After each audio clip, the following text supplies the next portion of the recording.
अस्सलाम वालेकुम नाज़रीन, मैं हूं रिजवान जाफर। सवाल है पाकिस्तान का, और ख़ास तौर पे ऐसे मौक़ों पर तो सवाल हर पाकिस्तानी उठाता है कि भाई आप जो हमें धमकी दे रहे हैं तो पाकिस्तानी कौम को किसको आप धमकी देना चाह रहे हैं? आपके इंटरनल इश्यूज़ हैं भारतीय आर्मी चीफ साहब, और आप जो हैं वो आप पाकिस्तान पर जो है वो सबक सिखाने की बात करना चाह रहे हैं कि आप हमारी ज़बान से में आप जो है वो हमें आप कुछ इस तरह से ललकार रहे हैं। रद्द-ए-अमल सामने आ गया है और जनाब डीजी ISPR जनाब मेजर जनरल आसिफ गफूर साहब ने भी जो है वो वाज़े तौर पे बयान फरमा दिया है, और हमारी तमाम सियासी जमातें, हमारी तमाम बिजनेस कम्युनिटी, पाकिस्तान का हर शहरी जो है उसकी एक ही आवाज़ है और एक ही ललकार है कि हमारी जो अमन की ख्वाहिश को जो है वो कमज़ोरी ना समझा जाए।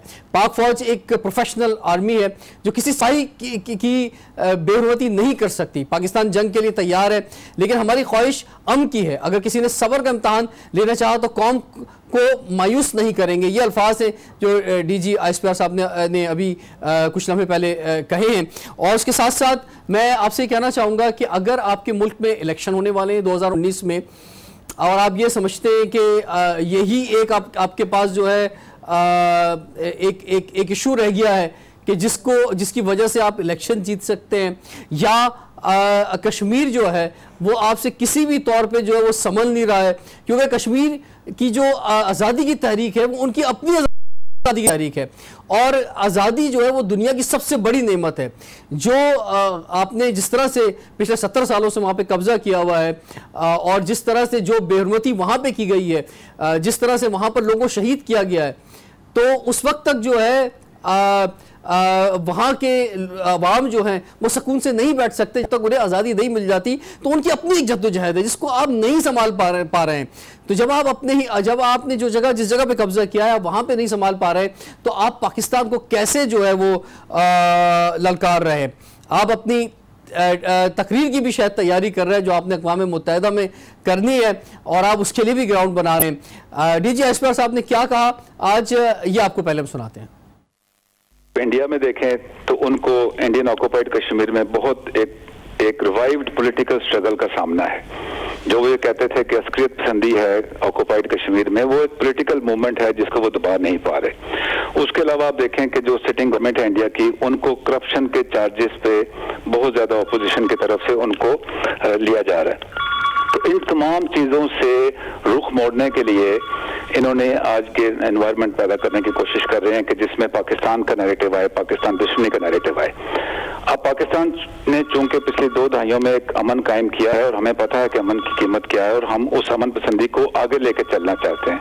इसी कॉन्टेक्स्ट में जो नए वज़ीर आज़म है उन्होंने भी एक पीस ऑफर की इंडिया को, जिसको उन्होंने कबूल भी किया, लेकिन फिर उसको कबूल करने के बाद उन्होंने जो BSF सोल्जर की म्यूटिलेशन का इल्जाम लगाया, जिसको हमने रिजेक्ट भी किया। We are a professional army, हम किसी भी सोल्जर की बेइज्जती नहीं कर सकते, ख्वाह वो दुश्मन मुल्क का हो, ख्वाह कोई भी हो। तो उसको बहाना बनाया। उसके बाद अभी जो लेटली आर्मी चीफ ने स्टेटमेंट दी, तो मेरे ख्याल में ये अगेन इट्स इररिस्पॉन्सिबल स्टेटमेंट। हम एक ऐसा मुल्क है जो कि अमन की तरफ जाना चाहते हैं, not from position of weakness but from position of strength. जंग उस वक्त होती है जब आप जंग के लिए तैयार ना हो। पाकिस्तान एक अमन पसंद मुल्क है, we are a nuclear nation. पहले भी इससे बात हुई थी कि हम जंग के लिए तैयार हैं, लेकिन हम अमन का रास्ता in the interest of the people of Pakistan and the neighbours and the region, हम अमन के रास्ते की तरफ चलना चाहते हैं। तो मेरे ख्याल में इंडिया को और इंडिया के आर्मी चीफ को इस बात को समझना चाहिए कि अमन को खराब नहीं करना, हमने इस अमन को आगे लेके जाना है। ये अमन रहेगा तो पाकिस्तान भी तरक्की करेगा, इंडिया भी तरक्की करेगा, रीजन भी तरक्की करेगा। तो इस सूरत हाल को जो ये एस्केलेट कर रहे हैं, I think it will be an irresponsible way. हमें अमन की तरफ चलना चाहिए, लेकिन किसी की अमन की ख्वाहिश को कमजोरी नहीं समझना चाहिए। जहां तक पोस्टल टिकट्स का ताल्लुक है, देखिए ह्यूमन राइट्स वायलेशन की UN ने एक रिपोर्ट शाया की। उस रिपोर्ट के शाया होने के बाद गवर्नमेंट ऑफ पाकिस्तान जो कि इंटरिम गवर्नमेंट थी, उस दौर में ये टिकटें भी जारी हुई।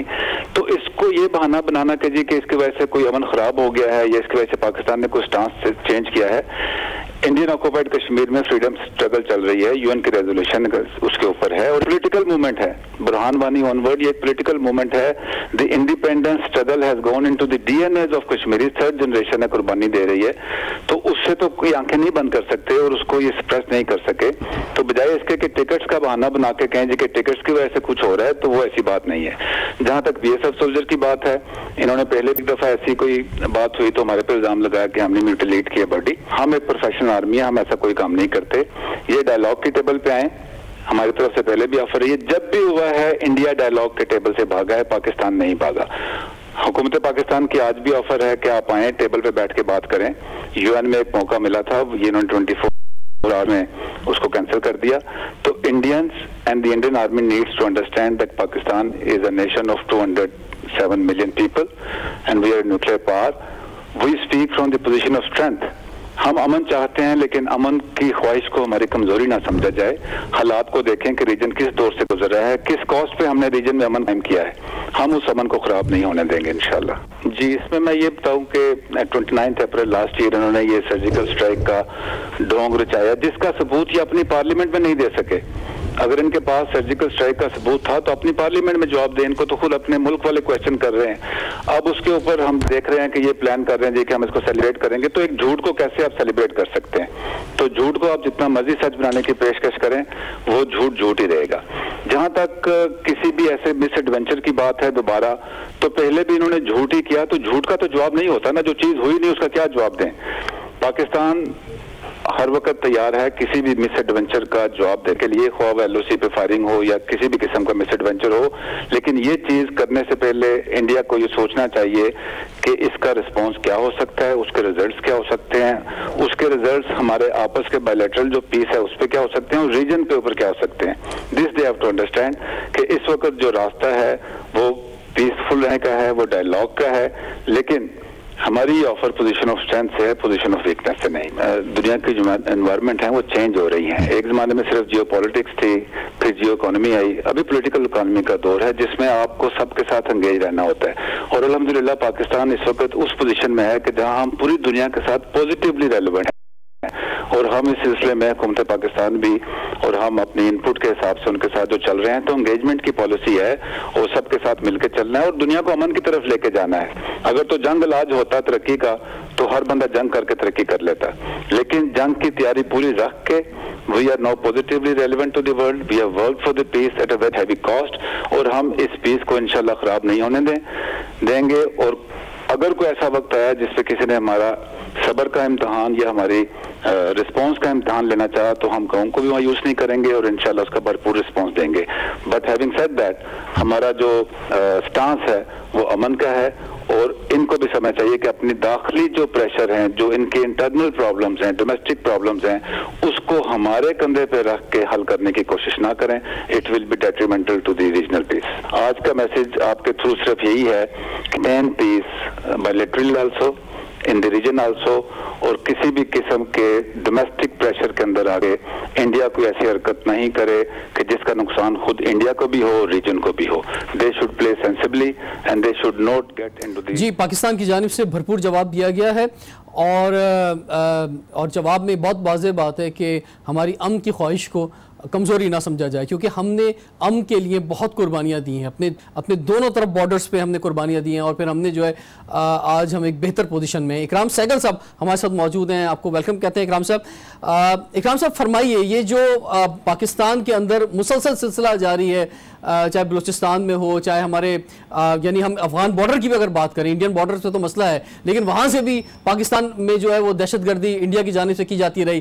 फिर इलेक्शन में हमने देखा 2018 के इलेक्शन को भी एक अलग रंग दिया गया, यानी जब आप इलेक्शन में दिखा रहे हैं कि पाकिस्तान में कौन सी पार्टी जो है वो कितने वोट्स ले रही है, तो बिला वजह में इंडियन मीडिया जो है वो हाफिज सईद साहब की पार्टी को दिखा रहा है कि जनाब, और वो आखिर तक जीरो दिखाता रहा। तो जरूरत नहीं थी वहां पे उधर शो करने की, लेकिन वो बताना चाह रहे हैं कि भाई पाकिस्तान कोई एक्सट्रीमिस्ट है या दहशतगर्दों को सपोर्ट दे रहा है। अभी ये जो सूरत हाल, इस पर आप क्या रिएक्शन देना चाहेंगे? देखिए, सबसे पहली बात मैं ये कहूंगा कि every action has equal and opposite reaction, Newton's law ये कहता है। तो ये आई थिंक DGISPR ने बड़े वाज़ेह पर में ये बता दिया है कि अगर ऐसी कोई एडवेंचर होती है हम उसकी ठीक ठाक जवाब देंगे। दूसरी बात ये, इसमें कोई शक नहीं कि हमारी एक हाइब्रिड वॉरफेयर के हम एक निशाने है, और ये हाइब्रिड वॉरफेयर जो है ये खाली इंडिया नहीं, इसके अंदर और लोग और ममालिक भी शामिल हैं, पर मेनली इंडिया के से आ रहा है। ऑब्वियसली हमारी हाइब्रिड वॉरफेयर के अंदर जो हमारी वल्नरेबिलिटी है वो लोग एक्सप्लॉइट करते हैं, वो वेदर वो हमारी मीडिया के अंदर हो, वेदर वो इकोनॉमिक हो, वेदर वो कल्चरल हो, रिलीजियस हो, और या ठीक है, सबसे बड़ी वो ये करते हैं कि हमारी जो कमजोरियां हैं वो हमारे खिलाफ इस्तेमाल करते हैं, और दूसरी बात डॉट स्टेट एक्सेस को इस्तेमाल करते हैं, और तीसरी बात फॉल्स फ्लैग ऑपरेशन करते हैं। ये सब चीज हमारे खिलाफ एक टाइम पर हो रहा है, और ये कहना इंडिया को इस वक्त करना ये सब बिल्कुल गलत बात है। और मैं समझता हूँ सबसे पहली बात यह है कि नेचुरली ये DGI ने बात की है, उन्होंने जो बड़ी फेमस दिखाई थी, हमने क्रॉस बॉर्डर ऑपरेशन की है, उसकी कोई सबूत ही नहीं थी। वो अपने पार्लियामेंट में सबूत ही दे सकते, बाकी कुछ छोड़ो, काफी उन पर तनकीद हुई है इस बात पर। आई थिंक सबसे बात यह है कि अब बड़ा वाज़ेह तौर पर ये क्लियर हो गया है कि जो कुछ इन्होंने मोदी गवर्नमेंट ने कोशिश भी की थी, एक्चुअली सिक्योरिटी एस्टेब्लिशमेंट से शूट डाउन की है 24 घंटे के अंदर। इसके माने कि बड़ा सोच से कहना पड़ता है कि हमें ये ब्लेम करते हैं कि हमारी सिक्योरिटी एस्टेब्लिशमेंट, उनकी सिक्योरिटी एस्टेब्लिशमेंट ऑल पावरफुल हो गई है, और वो नहीं चाहती कि जो इकराम सहगल साहब, मैं आपसे ये सवाल करना चाहूंगा कि इसका मतलब ये हुआ कि नेक्स्ट वीकेंड पर न्यूयॉर्क में एक और यानी एक अलग अंदाज से भी डिबेट जो सामने आने वाली है, वहां से भी तकरीर होनी है और यहाँ से भी पाकिस्तान से भी तकरीर होनी है। आप क्या समझते हैं कि पाकिस्तान का केस जो है उस प्लेटफॉर्म पे हमारे वजीर खारजा किस तरह से क्या खुल के बयान करें? वो तनकीद जो कि पिछली गवर्नमेंट पे नून लीग पर PTI करती रही है, अब उसका भी वक्त आ गया है कि वो तनकीद अब आप पे ना हो, तो किस तरह से जो है केस पेश किया जाए पाकिस्तान का? देखिए, हमारी जो हम इस्तेमाल करते हैं लफ्ज़ बैलेंस्ड अप्रोच, वो टाइम आ गया बैलेंस्ड अप्रोच को पीछे छोड़ने का। हमें चाहिए कि ओपनली खुल के बात करनी चाहिए, हकीकत दुनिया के सामने लानी चाहिए। हम गुरेज करते हैं इस बात से, और हम सबसे ज्यादा गुरेज करते हैं डिप्लोमेटिक सर्कल्स में कि जी ये रिस्ट्रेंट इस्तेमाल करें। लेकिन अब जिस तरह इनकी है सिक्योरिटी एस्टेब्लिशमेंट और इनकी पॉलिटिकल जो है और इनकी मीडिया जिसने हरकतें की हैं, हमें ये टाइम गुजर गया है कि हम गुरेज करें। हमें भी खुल के आगे बातें करनी चाहिए और उनकी जो हरकत है वो सामने लानी चाहिए, क्योंकि ये हमारे पास काफी एविडेंस है। ये हमने खोला है बलोच की ये वेबसाइट, हमने खोला है पठान की वेबसाइट जिससे पाकिस्तान को बार बार अटैक करते हैं, रेडियो स्टेशन हमने खोला हुआ है, इनकी कुलभूषण यादव को हम लोगों ने यहाँ भेजा था। क्या इसको जो फॉल्स फ्लैग ऑपरेशन कर रहे हैं वो हमने किया था। कराची एयरपोर्ट को, मुल्तान एयरपोर्ट को, इस्लामाबाद एयरपोर्ट हैक करने की कोशिश की थी तो वो उसको हमने किया था। ये सब चीजें बातें, और इसके अलावा सैकड़ों और बातें हैं जो आपके सामने आ सकती है। लेकिन सबसे बड़ी बात है कि हमें अब छोड़ जाना चाहिए जो हमारी एक पोजिशन थी कि हम एक डिलिबरेट रिस्ट्रेंट करेंगे। अब हमें डिलिबरेट अप्रोच करना चाहिए कि हम अब खुल के बातें करेंगे और हम खाली रिस्पॉन्स नहीं करेंगे, हम आगे आके बात करेंगे और इनकी जितनी भी हरकत है ये इंटरनेशनल फोरम में हम लाएंगे सामने, तो दुनिया के सामने लाएंगे। तो पता चले इनकी शक्ल क्या है, इनकी एक्चुअल शक्ल। ये इमरान खान शक्ल की बात करते हैं, एक्चुअली अपनी शक्ल दुनिया को दिखाएं कि कौन सी दोगलापन इनकी है अपने दुनिया में। बिल्कुल सही फरमाया इकराम सहगल साहब, आपका बहुत बहुत शुक्रिया, आपने हमें ज्वाइन किया। भाई ये मौका आपने ही दिया है, प्राइम मिनिस्टर इमरान खान साहब ने तो हलफ उठाने से पहले अमन की पेशकश, डायलॉग की पेशकश की थी इस नई गवर्नमेंट ने पाकिस्तान की। और मैं आपको ये भी बता दूं, मैं पूरे इंडिया को बताना चाहता हूं कि हम लोग जो हैं बहुत अमन पसंद लोग हैं। हम आपकी तरह इंतहा पसंद नहीं है कि आपको ज़रूरत पड़े कि जनाब पाकिस्तान से माराजाराई करो तो वोट मिले। पाकिस्तान में किसी की ज़रूरत नहीं होती कि पाकिस्तान के पॉलिटिशियन जो है इलेक्शनों में जो है इंडिया को बुरा भला कह के वोट लें। यहाँ पे ऐसा कुछ नहीं होता। आपने हमारे फनकारों को वहाँ पे काम करना मुश्किल कर दिया और हमारे फनकारों को मुल्क छोड़ के वापस आने पड़ा, लेकिन हम आपके फनकारों को जो है यहाँ पे वेलकम करते रहे। मैं इस मौजूद में थोड़ा सा और आगे और बात करूंगा, लेकिन हमें अभी ज्वाइन किया है पाकिस्तानी साबिक वज़ीर ख़ारजा खुर्शीद कसूरी साहब ने। सर अस्सलाम वालेकुम, आपसे क्या रद्द अमल देना चाहेंगे इस वक्त जो बात हो रही है, और आप क्या आपकी गवर्नमेंट है, आप क्या समझते हैं कि PTI की गवर्नमेंट खासतौर पर जो है इस केस को किस तरह से आगे जो है इंटरनेशनल लेवल पे लेके जाएगी? हेलो, देखिए बात यूँ है कि जो इनका स्टैंड इतना गैर क्या मंतकी है, जो इन्होंने स्टैंड लिया है, 24 घंटे पहले कुछ कह रहे हैं और उसके बाद उसको उन्होंने रिवर्स किया है, तो इसका मतलब यह है कि वो वजूहात तो नहीं है। स्टैम्प्स की बात कर रहे हैं, भाई स्टैम्प्स तो पहले इशू हो चुके थे, बल्कि उस वक्त तो पाकिस्तान में इलेक्शन भी नहीं हुए थे। फिर वो बात कर रहे हैं जी वो लाशें मस्ख की गई हैं। लाश की जो मस्ख जो तो एक दिन पहले हुई थी, और बदकिस्मती से हमारी भी लाशें उन्होंने मस्ख की हैं इससे पहले, और उसका उनको इल्म था जब वो अग्री किया है। और फिर उन्होंने कहा कि 3 जो उनके पुलिसमैन हैं उनको पाकिस्तानियों ने या पाकिस्तानियों के जो बेस ऑर्गेनाइजेशंस हैं उन्होंने उनको जाके वहां मारा है। तो मैं जो हैरान हो रहा हूं कि ये तो साल डेढ़ से जो हो रहा है लाइन ऑफ कंट्रोल पे सैकड़ों बंदे मारे गए हैं। तो क्या भारत को इल्म नहीं था जिस वक्त उन्होंने अग्री किया था इस बातचीत पे कि ये होगी और इसके में ये होता रहता है और ऐसा पहले भी हुआ है? नहीं, इसकी वजह कुछ और है, और वजह मुझे लग रहा है कि इन्होंने पीस की कंस्टिट्यूएंसी इतनी कमजोर की है हिंदुस्तान में जब से ये आए हैं, जिस तरह उन्होंने इस्तेमाल किया है इसको हॉकिश जबान इस्तेमाल के हिंदू मुस्लिम पाकिस्तान इंडिया, और वो ये ख्याल कर रहे थे कि उनका स्टेटमेंट आएगा मुदब्बराना लगेगा। लेकिन क्यों हुआ यह है कि बीजेपी के एलिमेंट्स ने आरएसएस और ने अटैक किया और कांग्रेस ने और बुनियाद पर अटैक कर दिया कि आप तो हमें ताने देते थे, अब आपका क्या हाल है। तो इनको भागना पीछे पड़ा है, और मेरा हमेशा से ये अंदाजा रहा है कि अगर आप इतनी स्टूपिड पॉलिसीज लें तो पब्लिक ओपिनियन को रातों रात बदलना मुश्किल होता है। जब पाकिस्तान इंडिया मामलात में डील कर रहा था और हम कश्मीर के हल के करीब थे, तो मैंने 2-2.5 साल कोशिश की पब्लिक ओपिनियन को चेंज करने की, हिंदुस्तान में भी और पाकिस्तान में भी। ये रातों रात नहीं हो सकता। कल तक गालियां दे रहे हैं, फिर कह रहे होगा, तो रिएक्शन से भागे हैं और इधर उधर की बानियां कर रहे हैं। इनको डर है कि हिंदुस्तान में जो 3 स्टेट इलेक्शन होंगे, राजस्थान, मध्य प्रदेश, छत्तीसगढ़, उसमें शायद ये हारेंगे। अगर हार गए तो इनको खतरा है कि 2019 के इलेक्शन में इनको नुकसान होगा। ठीक है, तो खुर्शीद साहब मैं आपसे सवाल करना चाहूंगा कि ठीक है ये मौका इन्होंने घड़े हैं, वो तो इंडिया का मीडिया भी नहीं बाय कर रहा। मैंने इंडिया के मीडिया को आज फॉलो किया है, कोई इसको फ्लिप फ्लॉप कह रहा है, कोई इसको कह रहा है कुछ समझ में आने वाली बात नहीं। भाई एक बात जो आम लोगों को समझ ही ना आए तो वो उसमें क्या गहराई में जाने की जरूरत है। एंड आई थिंक ये काउंटर प्रोडक्टिव होगा। स्टेट डिपार्टमेंट ने भी वेलकम किया था मुजवजा टॉक्स को। ठीक है, लेकिन ये गवर्नमेंट का कहना समझ में आता है कि जनाब 2019 में आपने इलेक्शन में जाना है, लेकिन आर्मी चीफ का बयान जो है उनका बयान आ जाना, इसको आप किस तरह देख रहे हैं? एक बात तो ये, दूसरा मुझे ये फरमाएं कि अगर हम जो है बात कर रहे हैं इकोनॉमी की, हम बात कर रहे हैं ट्रेड की, हम बात कर रहे हैं मतलब बहुत सारी चीज़ों की वजह से जो इंडिया की दहशतगर्दी पाकिस्तान की तरफ होती रही है, जो दरअंदाजी यहाँ होती रही है, कश्मीर का भी जो मामलात हैं, वो शायद केस हम सही तरह पेश कर भी नहीं पा रहे थे। लेकिन आप क्या समझते हैं कि ये बहुत बेहतर मौका है कि अब हम जो है दुनिया को सही चेहरा जो इंडिया का, जो शायद हम अभी तक सही तरह नहीं दिखा पाए हैं, हम भी वो सही चेहरा जो है लेके जाएं और दिखाएं UN इजलास में?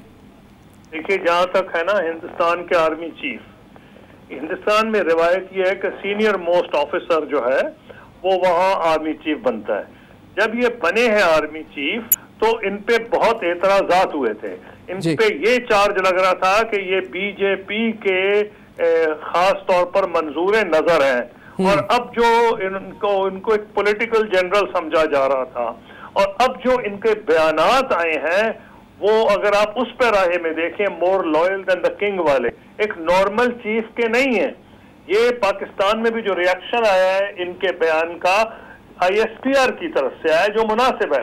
मिलिट्री COS के ऑफिस का एक एहतराम होता है, एक वकार होता है। इन्होंने उस ओहदे को मैं समझता हूँ नीचा किया है, और ये मुझे इसीलिए कि ये इनको समझा जा रहा है कि ये बीजेपी और मोदी साहब के बड़े चहीते हैं, और इनको दूसरे जर्नलों पे फोकियत दे के इनको बनाया गया था, जिसपे इंडिया के कई जनरल्स और फौजियों ने एतराज किया था। तो इसको अगर आप ये सीरियसली ये समझे कि खुदा ना खास्ता भारत कोई हमला करेगा छोटा या बड़ा पाकिस्तान में, तो मैं आपको अपने तजुर्बे की बुनियाद पर बता दूं, हालांकि मैंने बड़ी कोशिश की है पीस के लिए कि अमन हो दोनों मुल्कों में, तो फौरी रद्द अमल पाकिस्तान की तरफ से होगा, उसमें डिले नहीं होगी। और उसका क्या नतीजा हो सकता है, खुदा ना करे कि ऐसा हो, फिर उसको एक सिचुएशन पैदा हो जाए तो कंट्रोल करना मुश्किल हो जाता है। जी thank you very much Khurshid Kasuri साहब, आपने अपने ख्यालात का इजहार किया, रद्दमल पेश किया। ये बहुत इशू है और इस वीकेंड पे कमिंग वीकेंड पे जब हमारे वज़ीर ख़ारजा जो है UN इजलास से ख़िताब करेंगे तो ये एक ज़बरदस्त मौका है कि हम जो दोस्ती की बात और मोहब्बत की बात और ट्रेड की बात करते रहे हैं, अगर आपको पसंद नहीं है, आपको मोहब्बत की ज़बान जो है पसंद नहीं है, आपको मुज़ाकरात की ज़बान पसंद नहीं है, तो फिर आप जो हमसे कह रहे हैं फिर हमें कहना होगा कि हम आपकी ज़बान में बात करेंगे। ब्रेक के बाद कंटिन्यू करते हैं सवाल है पाकिस्तान का। और अब हम एक दूसरे टॉपिक की तरफ आगे बढ़ते हैं और पाकिस्तान के लिए जो इस वक्त बका का सबसे बड़ा इशू है वो वाटर है, वाटर क्राइसिस जिसमें हम मौजूद हैं। मैं गेस्ट पैनल का तारुफ कराऊंगा जो हमारे साथ मौजूद है। सबसे हमारे साथ हैं वहीद अहमद साहब, आप एक्टिंग प्रेसिडेंट हैं FPCCI के federation of Pakistan chamber of commerce and industry के, आपको वेलकम कहते हैं। आपके साथ मौजूद हैं जनाब वसीम बोहरा साहब, आप भी आपका ताल्लुक बिजनेस कम्युनिटी से है और आप चेयरमैन हैं FPCCI standing committee on water, आपको वेलकम कहते हैं। और आपके साथ हमारे साथ एक एनवायरमेंट एक्सपर्ट मौजूद हैं नईम कुरैशी साहब, आपको भी हम वेलकम कहते हैं। वहीद साहब फरमाइए, बहुत पहले एड्रेस होना चाहिए था ये इशू, ख़ासतौर पर 2005 एक ऐसा साल करार दिया जाता है कि जब हम उस जगह पे खड़े हुए थे कि वाटर लेवल जो हमें रिक्वायरमेंट थी उसमें बिल्कुल उस वक्त हम एक बराबर की पोजीशन पे पहुंच गए थे। और पिछली खासतौर पे जो 10 साल हैं इस पे काम नहीं हो सका। आज दुनिया हमें कह रही है कि जो हमारे आपके सामने फिगर्स मौजूद हैं, आपका ताल्लुक क्योंकि पाकिस्तान में जो ज़राअत जो एक बड़ा एक जहाँ पे पानी का सबसे ज़्यादा इस्तेमाल होता है, यानी शहरों में और लोगों के जो इस्तेमाल में जो पानी है वो तो कम आता है, वहाँ 65% पानी जाता है। और इस बार इसमें जो बड़े एक्सपर्ट्स हैं वो ये कह रहे हैं कि भाई सबसे पहले तो इस शोबे पे तवज्जो दी जाए जिस पर बात मीडिया में भी कम हो रही है। आपको खासतौर पर इसीलिए हमने ज़हमत दी कि आप फरमाएं ये कैसे हम जो है अपनी अगली नस्लों के लिए इस मौजू पर काम कर सकते हैं। देखिए, पानी की जो बात आपने की, मेरे ख्याल 10 साल नहीं 25 साल से ज़्यादा हो गए, हमें इसके ऊपर हमने एड्रेस ही नहीं किया। खासकर जो पानी की आज जो बात कर रहे हैं हम डैम्स की, जो कह रहे हैं कैपेसिटी बढ़ाएं, ठीक है वो हमें बढ़ाना चाहिए, मगर मैं ये समझता हूँ पैरेलली हमें जो है अवेयरनेस देना चाहिए वाटर की बचत कराने की। खासकर मैं कहूँगा जो एग्रीकल्चर अंदर मोर देन 65% पानी इस्तेमाल होता है, उसमें मैं समझता हूँ 50% से ज़्यादा ज़ाया होता है। उसको मैं आपको इस तरह बताऊँ क्योंकि ऐसी क्रॉप्स हैं हमारे पास जिसमें हम 2 नुकसानात कर रहे हैं। जो 8% ऐसी क्रॉप है जहाँ पे हमें फ्लड सिस्टम की ज़रूरत नहीं है, वहाँ पे हम आज जो पानी दे रहे हैं फ्लड सिस्टम दे रहे हैं, उस पर 2 नुकसानात हो रहे हैं। एक तो ये नुकसान हो रहा है कि पानी हमारा वेस्ट हो रहा है। मैं आपको इस तरह एग्जांपल देता हूँ आसान तरीके से कि अगर मैं आपको 2 गिलास पानी दूंगा आप पी लेंगे, अगर मैं तीसरा पानी दूंगा आप पीयूक करेंगे, आपके मुंह से निकलेगा, आपकी हेल्थ के ऊपर भी इम्पैक्ट पड़ेगा। इसी तरीके में एग्रीकल्चर में भी इम्पैक्ट इस तरह पड़ रहा है। उससे नुकसान ये हो रहा है कि हमारी हील भी कम पड़ रही है और क्वालिटी की भी वो क्रॉप नहीं आ रही। उससे हमारे 2 नुकसान, एक पानी की और उसके अलावा हमारी हील की। आज जो किसान का जो सबसे बड़ा मसला है कॉस्ट ऑफ प्रोडक्शन का, मैं यही कहूँगा कि पैरेलल हमें जो अवेयरनेस है, मैं आपको थोड़ी चीज़ें ये भी रहूँ कि सिर्फ वाटर नहीं है हमारी कैपेसिटी, उसके अंदर और भी एनवायरनमेंट भी है हमारी।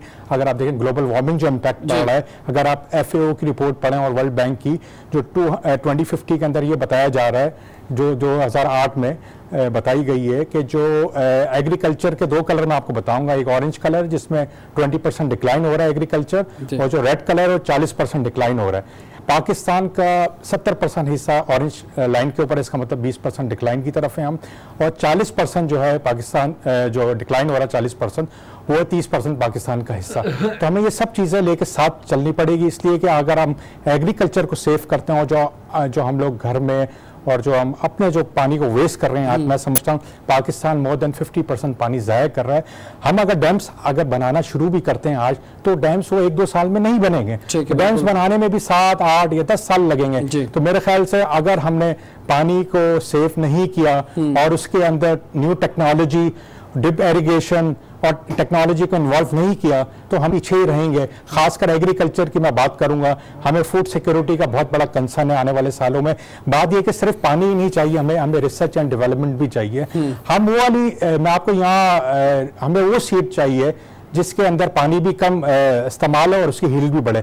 आज हम वीट का एग्जाम्पल दें, हमारे पास वीट इतनी हो जाती है। जो आपने बात की ना कि कितना हम वेस्ट कर रहे हैं, 50% पे आपने बात की, इसमें यह कि अराउंड 145 मिलियन एकड़ फीट ऑफ वाटर जो है एवरी ईयर पाकिस्तान को मिलता है, क्योंकि पाकिस्तान इस हवाले से बहुत खुशकिस्मत है, खुशनसीब है कि हमारे पास दुनिया की बेहतरीन माउंटेन रेंज मौजूद हैं, क्योंकि क्लाइमेट जो चेंज आया है उससे वो इफेक्ट कर रहे हैं। लेकिन उसमें 145 मिलियन एकड़ में से हम सेव कर पाते हैं ओनली 13.7 मिलियन एकड़ फीट। और पाकिस्तान नीड 40 मिलियन एकड़ फीट ऑफ वाटर, और उसमें 29 मिलियन एकड़ फीट जो है वो वेस्ट, यानी वो नहीं वेस्ट कर पाते, वो ज़ाया हो जाता है, जब भी हमें जो इसमें कमी हो जाती है। और यही वजह है कि हम 30 डेज से ज़्यादा हमारे पास रिजर्व्स नहीं है। हालांकि जो फार्मूला है उसके अंदर कम से कम 200 डेज होने चाहिए, और बल्कि अमेरिका तो उस पर बहुत काम कर रहा है, वो तो 900 डेज पे चला गया। तो इसमें डैम की जो इम्पोर्टेंस है उसमें, क्योंकि बहुत सी आवाज़ें ये भी आ रही हैं भाई ये क्या नई गवर्नमेंट ने जो है अपने रिजर्व्स, क्योंकि आप बिजनेस कम्युनिटी से भी ताल्लुक़ रखते हैं, एफपीसीआई के प्रेसिडेंट हैं, तो उनको मैं चाहूँगा कि ऐसे लोग जो समझ रहे हैं कि जनाब ये सिर्फ अपने रिजर्व बढ़ाने के लिए कि ओवरसीज़ पाकिस्तानी जो हैं वो पैसा भेजें, कुछ रिजर्व बढ़ें, कुछ आप जैसे लोग बिजनेस कम्युनिटी के लोग जो है पैसा दें, तो इस वजह से ये खेल हो रहा है, वरना डैम में शायद ये गवर्नमेंट में इंटरेस्टेड नहीं है। आई डोंट थिंक सो, ऐसी बात नहीं है। यहाँ एफएओ की रिपोर्ट भी, वर्ल्ड बैंक की भी रिपोर्ट है, और सिर्फ मैं ग्लोबल वार्मिंग की जो बात कर रहा हूँ सिर्फ पाकिस्तान पे इम्पैक्ट नहीं पड़ रहा है, पूरी दुनिया में इम्पैक्ट पड़ रहा है। लोग न्यू टेक्नोलॉजी पे भी आ रहे हैं और चीज़ों को बेहतर कर रहे हैं। हमें जो ट्रेडिशनली जो हम टेक्नोलॉजी इस्तेमाल कर रहे हैं, हमें उससे निकलना पड़ेगा। अगर एग्रीकल्चर डैम्स के खिलाफ जो बात कर रहे हैं लोग, उनको मैं चाहूंगा कि आप कैसे एड्रेस करेंगे। लेकिन डैम्स के बातें जो डैम पे तो मेरा ख्याल है कोई खिलाफ नहीं है। डैम के मेरा ख्याल है जो काला बाग डैम है उसके खिलाफ है, जी। और उसके अलावा तो सबके हर सूबों की जो है कि काला जो इंटेंशंस है उस पर बात हो रही है जी। डैम के तो हमेशा हिमायत में रहे लोग, लेकिन डैम बन नहीं सके अभी तक जो है। लेकिन डैम्स इसलिए नहीं बन सके, हर हुकूमत आती है 5 साल के लिए, तो वो देखती है जी 5 साल में हमने क्या डैम्स बनाने, तो अगर 5 साल के बाद चाहती है कि वो काम किया जाए जिसमें फौरन तख्ती लगे, फौरन इफ्तिताह हो, ताकि अगली बार हमें जो वोट मिल सके। और इसमें टाइम लगता है, और इसमें ये होता है कि जब आप 7 साल तक डैम पे जाते हैं तो कॉस्ट भी बढ़ती रहती है। आपकी तरफ बढ़ते हैं वोरा साहब, सिर्फ और सिर्फ ज़राअत का ही शोबा नहीं, इंडस्ट्री जो है, फिर हम शहरों की बात करें, फिर जो वेस्टेज की उन्होंने बात की उस पर भी, तो कैसे आप वर्क कर रहे हैं, आपकी कमेटी खासतौर पे कैसे काम कर रही है वाटर कंजर्वेशन के लिए? बिस्मिल्लाहिर्रहमानिर्रहीम। देखिए ये कमेटी पिछले 4 साल से कायम है, जिसका मैं चेयरमैन भी हूँ, और इसके ऊपर हमने इंडस्ट्री एकेडमी वाटर रिसोर्सेज इस कमेटी का नाम है, और हम पानी को सेव करने के लिए मुख्तलिफ औकात में जो मीटिंग्स कर रहे हैं वो हम सजेस्ट भी करते रहते हैं। देखिए पानी पाकिस्तान में शॉर्ट है, we are a water stressed country. 145 million एकड़ फीट की जो आपने बात की, पानी हमारे पास सिर्फ 29 मिलियन एकड़ फीट स्टोरेज की कैपेसिटी है, बाकी पानी हम ज़ाया कर रहे हैं और समुद्र में जा रहा है जी। और 104 मिलियन एकड़ फीट हमारी कंजम्पशन है इसकी, और इसमें 95% पानी जो है हमारा एग्रीकल्चर इस्तेमाल करती है, 2% इंडस्ट्री को मिलता है, और 3% ये पानी हमारे ड्रिंकिंग वाटर के लिए है। अब जो पानी हमारी एग्रीकल्चर इस्तेमाल कर रहे हैं वो उसको स्टोन एज के तरीके से इस्तेमाल कर रहे हैं। हमारी जो कैनाल्स हैं उसमें लाइनिंग नहीं है, हमारी कैनाल्स में मीटरिंग नहीं है, हमारी जो बड़े शहर हैं वहाँ पे जो वाटर गजलर्स जिसको मैं कहता हूँ, जो बड़े बड़े गवर्नमेंट के इदारे हैं, बड़े बड़े जो क्लब्स हैं, गोल्फ क्लब्स हैं, वहाँ पीने का पानी इस्तेमाल होता है। लिहाजा इस वक्त हमें जो फोकस करना है वो पानी को सेव करने पर, और एक ऐसी स्ट्रेटजी बनानी है जिससे पानी हमारा कंजर्व हो। बिल्कुल, और टेक्नोलॉजी को अपने बेहतर करना है। और इसमें सर बहुत से माहिरीन ये कह रहे हैं कि अगर हम ये जो बड़ा जो हिस्सा जो एग्रीकल्चर पे जा रहा है वाटर का, अगर इसी पर हम फोकस कर लें। मैं यही बात मैं कंटिन्यू करना चाहता हूँ कि जब तक आप कैनाल्स में लाइनिंग नहीं करेंगे और मीटर्स नहीं लगाएंगे, बड़ा जमींदार फ्री में पानी इस्तेमाल कर रहा है और वो उसको वेस्ट कर रहा है। पानी एक कोई वेस्ट करने की चीज़ नहीं रही पाकिस्तान में। देखिए जब पाकिस्तान बना था उस वक्त पर कैपिटा पानी अवेलेबल था 5000 गैलन, आज पर कैपिटा अवेलेबल है 1000 गैलन, और ये 2025 में 500 गैलन रह जाएगा पर कैपिटा। लिहाजा इस वक्त हमें सोचना ये है, बिल्कुल, और बहुत जरूरी है मीटर लगाना, क्योंकि जब भी कदर आएगी, उससे पहले तो कितने भी समझाते रहने लोगों समझ में नहीं आए। देखिए ये अब देखना ये है कि घरों में पानी और इंडस्ट्रीज में पानी बगैर मीटर के नहीं जाना चाहिए। ठीक है। और इसी तरह एग्रीकल्चर को पानी विदाउट डैम्स की इंपॉर्टेंस पे बात हो रही है कि जरूर बनने चाहिए, बल्कि बहुत सारे डैम्स बनने चाहिए, बड़े डैम्स भी, छोटे डैम्स भी। और ये पिछले जो 25 सालों में नहीं बन सके, बनने चाहिए थे। अलार्मिंग सिचुएशन भी बीच में आती रही, जब यहाँ पे इंटरनेशनल इदारे जो है पाकिस्तान को बताते रहे, फिर भी आगे काम नहीं बढ़ सका। लेकिन इस 6-7 साल के अरसे में वाटर कंजर्वेशन जिस तरह हो सकता है, पानी को जो बचाया जा सकता है, उस पर भी आज हमारे साथ माहिरीन बात कर रहे हैं। हम हीट वेव का सिलसिला देखते रहे कराची में, पिछले साल 65 अफराद उसमें हलाक हुए, 2015 में 1200 अफराद हलाक हुए। नईम कुरैशी साहब हमारे साथ मौजूद हैं। नईम साहब, एक तो हमारे पास एक बहुत ज़्यादा एक नेमत है अल्लाह ताला की कि पहाड़ों से जो पानी आता है, जो ग्लेशियर्स की सूरत में आता है, लेकिन वहाँ पर भी सबसे बड़ा जो मसला है वो क्लाइमेट चेंज का है। इस वक्त जो टेम्परेचर बढ़ रहा है, एक अगर वो सारा पानी भी ख़त्म हो जाएगा तो फिर ये कहाँ से पीछे से पानी आएगा। दूसरा जो बड़ा सिलसिला है जिसका इंतज़ार होता है, और वो ख़ासतौर पर पाकिस्तान के इलाके जो कि दरिया सिंध के आसपास नहीं है, वो बारिशों पर है।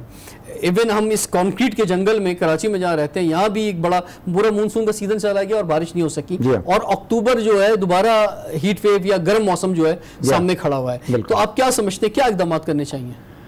देखिए, बदकिस्मती से हमारे यहाँ बातें, गुफ्तगू और मुज़ाकरात बहुत होते रहे, लेकिन बात यह ना, जैसे कि कहा है कि विसाल यार फ़कत आरज़ू की बात नहीं, इसके लिए प्रैक्टिकली करते 70 साल में, पिछले 6 महीने पहले एक वाटर पॉलिसी आई, 70 साल में पहली दफ़ा।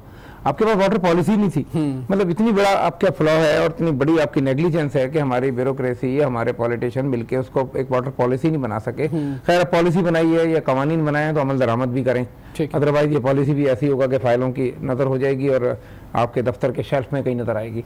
तो बात यह कि ग्लोबल वार्मिंग की आपने बात की कि ग्लेशियर वाकई बहुत कम हो रहे हैं तेजी से। आप ये देखें कि डैम्स बनाने की बात एक तरफ है, पिछले 2-3 महीने पहले खरीफ की जो फसल थी उसमें तरबला डैम जो है वो डेड लेवल पे था जी, मतलब पानी नहीं है, आप डैम भरेंगे कहाँ से? बुनियादी बात तो ये ना कि आप डैम पानी होगा, अगर पानी है तो फिर उसकी सप्लाई भी होगी, पानी नहीं है आपके पास तो पानी भरने के लिए पहले तो आपको, खैर वो ग्लोबल वार्मिंग तो दुनिया भर का एक असल में हमारी तरजीहात ही नहीं रही, तरजीहात नहीं रही कि हम इन मौज़ूआत की तरफ जाएंगे तो आवाम को पता नहीं कहाँ किस तरफ लगा दिया गया। फिर दूसरे गुर्बत के बड़े इशूज, तालीम, सेहत, फिर अमन अमान एक बड़ा मसला रहा, तो हम उसी तरफ जो है वो दौड़ते रहे, भागते रहे। नहीं रिजवान, बात यह कि देखिए हमारे यहाँ मिनिस्ट्री वाटर एंड पावर गुज़िश्ता 65 साल से एग्जिस्ट कर रही है, वापदा। फिर उसके बाद उसमें और रिफॉर्म्स की गई, उसमें वाटर के सेक्शन बनाए गए, हाइड्रो प्रोजेक्ट लगाए गए, लेकिन उनकी रफ्तार इतनी सुस्ती कि नीलम झेलम जो है वो 17 साल में बना है और उसकी लागत डबल से भी ज्यादा हो गई। मतलब उस पर कोई मॉनिटरिंग या कोई जब दुनिया में जाते हैं, आप भी जाते होंगे, मतलब कहीं भी प्लेन उतरता है, इतनी खुशी होती है कि मतलब जितनी बिल्डिंग्स नजर आ रही थी उससे ज्यादा दरख्त नजर आ रहे होते हैं, ग्रीनरी नजर आ रही है। आप यूरोप जाएं, अमेरिका जाएं, ऑस्ट्रेलिया जाएं, फॉर ईस्ट जाएं, इवन आप इधर जापान, साउथ कोरिया, कहीं भी आप चले जाएं, दुनिया में कहीं पे भी चले जाएं, यहाँ पर जो है, यानी पाकिस्तान जब बना 5% फॉरेस्ट था, उस वक्त भी वो बढ़ के आज 15-20% हो जाना चाहिए था, वो उल्टा कम होकर 2% पे पहुंच गया। हाँ बिल्कुल यही हुआ है, और ये उसकी वजह वही है कि हमने इस शोबे को भी कोई ज्यादा मतलब अहमियत नहीं दी, क्योंकि दुनिया में जहाँ फॉरेस्ट है, मसलन आप पाकिस्तान में चले जाएं, इस्लामाबाद से लेकर नॉर्दर्न एरियाज में चले जाएं, बारिशें होती है रेगुलर, कराची में नहीं होती या अंदरूनी सिंध नहीं हुई, इसलिए नहीं हुई कि यहाँ पर वो आपने कुदरती वसाइल को तबाह कर दिया। ठीक है, नेक्स्ट स्टेप आगे फॉरवर्ड, वे फॉरवर्ड की क्या बात हो सकती है इसमें? देखिए, इस पर ये बात हो सकती है कि पहले तो हम वाटर मैनेजमेंट पे जाएं, उसकी गवर्नेंस पे जाएं। मतलब अब आपके पास जितना पानी डैम बनेंगे 7 साल में, 10 साल में, इससे पहले डैम नहीं बन सकते, ठीक है, उस पर काम जारी रखें, उसको टॉप प्रायोरिटी पे ले आए। उसके साथ आप देखें छोटे डैम बनाएं, जो वाटर अंडरग्राउंड वाटर लेवल है वो छोटे डैम बनाने से ही बेहतर होगा। जब अंडरग्राउंड वाटर होगा तो आप पानी के दूसरे जराए भी ले सकते हैं, अदरवाइज आपको सिर्फ डैम से ही पानी मिलेगा पर नीचे जमीन पर पानी नहीं मिलेगा। मतलब जैसे लाहौर में जो है ना 300 फीट पे पानी चला गया है, कराची में 350-400 फीट पे पानी मिलता है। तो बात यह कि आपको छोटे डैम्स बनाने पड़ेंगे, आपको बड़े पैमाने पे ट्री प्लांटेशन करनी पड़ेगी ताकि आपकी फजा साजगार हो, एनवायरनमेंट बेहतर होगा, बारिशें होंगी तो पानी होगा। दूसरा ये कि लीकेजेस की मैं बात करूं, हम कराची की बात कर रहे हैं, सिंपल थी कि कराची को 650 मिलियन गैलन पानी सप्लाई होता है, उसमें से 30% पानी जाया हो जाता है लीकेजेस और चोरी की वजह से। बिल्कुल 450 मिलियन गैलन पानी मिल रहा है, जबकि आपकी डिमांड जो है 1000 मिलियन गैलन पानी है। तो बात यह कि ये इतनी बड़ी नेग्लिजेंस हो रही है, इतनी इग्नोरेंस हो रही है और उस पर कोई अकाउंटेबिलिटी नहीं है। आप डैम बनाने की बातें बिल्कुल करें, अब डैम बनाएं, जो भी करें, अब वो लेकिन उससे पहले जो शॉर्ट टर्म में जो इमरजेंसी स्टेप्स आपने लेने हैं वो ये लेने हैं कि अच्छा, हमारी ज़राअत का जो अभी जैसे फरमाया ज़राअत का, हमारे पास ज़राअत का जो पानी है, हमारे जो टोटल पानी का जो 95% है वो ज़राअत में इस्तेमाल हो रहा है। ठीक है, 5% हमें मिलता है पीने का पानी और इंडस्ट्रियल वेस्ट, इंडस्ट्रियल यूज के लिए। और अर्बनाइजेशन बढ़ने के साथ अब पानी की जो डिमांड है शहरों में बढ़ती जा रही है। ठीक है, तो बात यह है कि अब आपको ज़राअत के वो तरीके इस्तेमाल करने पड़ेंगे पानी कम। वही साहब मैं आपकी तरफ आता हूँ, ये फरमाएं, ये तो डैम तो एक लॉन्ग टर्म बात है, होना चाहिए, ठीक है, आ जाएगा इंशाल्लाह, लेकिन उससे पहले आप क्या समझते हैं कि आप खुद भी एक्टिंग प्रेसिडेंट हैं PCCI के, तो अभी गवर्नमेंट के साथ जो भी डायलॉग्स हो रहे हैं, तो क्या एडवाइजेस हैं आपकी गवर्नमेंट को कि वक्ती तौर पे या मौजूदा 1-2 साल के अंदर जो है इसमें क्या इकदाम लिए जाए? लेकिन सबसे पहले मैं यही कहूँगा अवेयरनेस प्लान होना चाहिए, पानी की बचत कैसे कर सकते हैं एग्रीकल्चर में और इंडस्ट्री के अंदर, और कंज्यूमर कैसे बचत। मेरा ख्याल है अगर इसी के अंदर हमने 1-2 साल के अंदर काम किया तो हम पानी की बचत काफ़ी कर सकें। और इसके अलावा मैं ये स्टेट बैंक ने एग्रीकल्चर के ऊपर जो फंड रखा, जो लोन देते हैं किसानों को, इस साल उन्हें 1.2 ट्रिलियन रखे हैं। मैं समझता हूँ उसमें 200 अरब जो है वो पानी मैनेजमेंट के ऊपर देना चाहिए, सॉफ्ट लोन किसानों को, क्योंकि आज हमें ड्रिप इरिगेशन की टेक्नोलॉजी चाहिए। फ्लड सिस्टम पे अगर रहेंगे तो मैंने आपको पहले भी कहा कि हम 2 नुकसानात कर रहे हैं, हमारी हील्ड भी कम हो रही है और हमारा पानी भी ज़ाया हो रहा है। और इसके अलावा सर मैंने आपको बोला है कि सिर्फ वाटर तो नहीं, हमें फॉरेस्ट को भी देखना पड़ेगा। जिस तरह फॉरेस्ट से आपके 2 चीज़ें फ़ायदेमंद, एक तो बारिशें हुई हैं, ऊपर से जो हमारी हेल्थ जो आज आप देखें, हम हमारी जो as a Pakistani, as a Karachi की मैं बात करूँगा, सब टैबलेट्स के ऊपर हैं, मतलब कि बीमारियां ज्यादा हैं। तो मेरा ख्याल है हेल्दी, आप जिस तरह मिसाल दी आपने यूरोप में, मैं भी जाने के लिए बैठा हुआ, अगर फरमाएं आप जो एक्सपोर्ट करते हैं उसमें एक्सपोर्ट में किस हद तक पाकिस्तान का फ्रूट है, वेजिटेबल है, वो किस वक्त किस पोजीशन में है? देखें इस साल 14.5% इंक्रीज हुआ है उसकी एक्सपोर्ट पाकिस्तान की, अल्हम्दुलिल्लाह अच्छा जा रहा है। बात ये कि वो भी एग्रीकल्चर पानी के ऊपर है, डिपेंड करता है। और हमने जब फाइंडिंग्स की है, मैंने 1 साल कंसल्टेशन की पूरे पाकिस्तान में जाके, और मेरा मकसद ये था कि एक विजन दिया जाए, जो हमने विजन की जो दिया है 2030 हॉर्टिकल्चर, उसमें ये हमने देखा है कि जो पाकिस्तान का सबसे बड़ा मसला है कॉस्ट ऑफ प्रोडक्शन का। मैं आपको यहाँ एक एग्जाम्पल दे दूँ। जब मैं बलूचिस्तान गया, वहाँ पे जब मैंने किसान से पूछा 1 एकड़ में आपके दरख्त कितने हैं सेब के, उन्होंने बताया जी हमारे 90 से 150 दरख्त लगाए हुए हैं। मैंने वो सवाल 2 बार पूछा, मैंने समझा शायद मेरे से गलती हो रही है सुनने में।